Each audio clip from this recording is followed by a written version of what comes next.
आज मैं आपके लिए लेके आई हूँ हॉट स्पाइसी नूडल्स की रेसिपी। बनाने में 15 से 20 मिनट का समय लगेगा, लेकिन जब आप ये नूडल खाएंगे तो ऐसा लगेगा कि कुछ तो डिफरेंट खाया है। तो अगर आपको नूडल्स खाना पसंद है और तीखा खाना पसंद है तो ये रेसिपी आपके लिए एकदम परफेक्ट है। तो उम्मीद करती हूँ कि ये रेसिपी ट्राई करने के बाद आपको पसंद आएगी। तो चलिए आज की मज़ेदार रेसिपी शुरू करते हैं।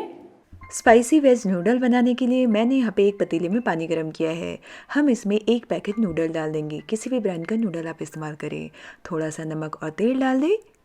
इससे क्या होगा, नूडल्स जो है वो स्टिकी नहीं बनते हैं। और इसके बाद हम इसे अच्छे से उबाल लेंगे। नूडल को हमें 85 to 90% पकाना है। इसे 100% नहीं पकाएं, नहीं तो ये बनने के टाइम में ना बहुत ही स्टिकी बनेंगे।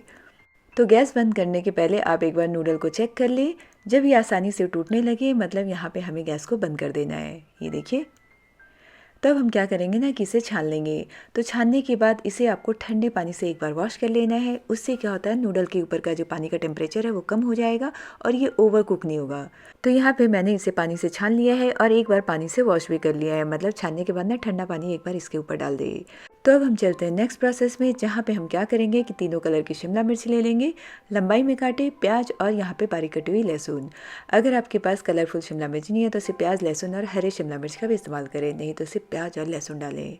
अब हम एक पैन में 1 चम्मच बटर और 2 चम्मच तेल डाल देंगे।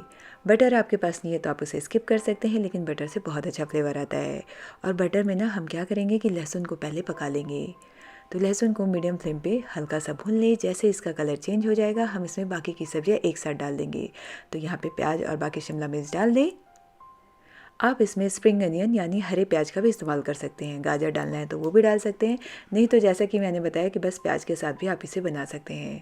तो सब्जियों को बस हम आधे मिनट पकाएंगे और उसके बाद हम इसमें डाल देंगे सारे सॉस। तो यहाँ पे 3 छोटे चम्मच मैं सोया सॉस का इस्तेमाल कर रही हूँ। डार्क वाला सोया सॉस डालें। इसके बाद हम इसमें 2 बड़े चम्मच टमाटो केचप डाल देंगे। टमाटो केचप सोया सॉस का जो स्ट्रॉन्ग टेस्ट होता है ना उसको बैलेंस करेगा। तो यहाँ पे 1 छोटा चम्मच सेजवान चटनी डाल दें। इसके साथ हम इसमें थोड़ा सा चिली फ्लेक्स डाल देंगे। तो 1 छोटे चम्मच चिली फ्लेक्स, आधी छोटी चम्मच लाल मिर्च का पाउडर, ये इसमें ऑप्शनल है। और लास्ट में 1 छोटा चम्मच आप इसमें रेड चिली सॉस डाल दें। इस नूडल्स में विनेगर की ज़रूरत नहीं है, लेकिन अगर आपको पसंद है तो आप थोड़ा सा ऐड कर सकते हैं। और इसके बाद हम इसे अच्छे से मिला देंगे। तो यहाँ पे हमने सारे सॉस को अच्छे से मिक्स कर दिया है। अब हम इसमें डाल देंगे उबला हुआ नूडल्स। नूडल्स डालने के बाद गैस को हाई कर देना है, इस बात का ध्यान रखना है क्योंकि अब हम इसे हाई फ्लेम पे पकाएंगे।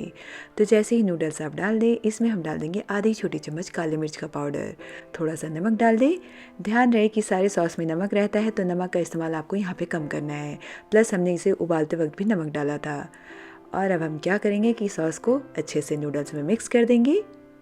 ये देखिए। और इसके बाद गैस का फ्लेम मैंने हाई किया है, तो हाई फ्लेम पे आप इसे टॉस करें। नूडल्स को स्पैचुला से ज़्यादा मिक्स नहीं करें, नहीं तो वो टूटने लगेंगे। आप कोशिश करें कि ऐसे इसे टॉस करें। इससे क्या होगा, सॉस अच्छे से मिक्स हो जाएगा और नूडल्स जो है वो एकदम टूटेंगे नहीं। और इसे बनाते वक्त चेहरे पे स्माइल रखें तो नूडल्स आपके ज़्यादा अच्छे बनेंगे। तो हम यहाँ पे गैस को बंद कर देंगे और ले चलते हैं इसे सर्व करने के प्रोसेस में। तो ये हमारा super hot and spicy veg noodle बनके तैयार हो गया है, जिसे खाने में आपको बहुत मज़ा आएगा। अगर आप तीखा खाने के शौकीन हैं तो एक बार इस रेसिपी को ज़रूर ट्राई करें, बहुत ही अमेजिंग बनती है। तो यहाँ पे आप देख सकते हैं। तो उम्मीद करती हूँ कि आज की रेसिपी आपको पसंद आई होगी। अगर आज की रेसिपी आपको ट्राई करने के बाद पसंद आए तो प्लीज़ आप मेरी वीडियो के नीचे लाइक का बटन क्लिक करें और मेरे चैनल को सब्सक्राइब करना ना भूलें।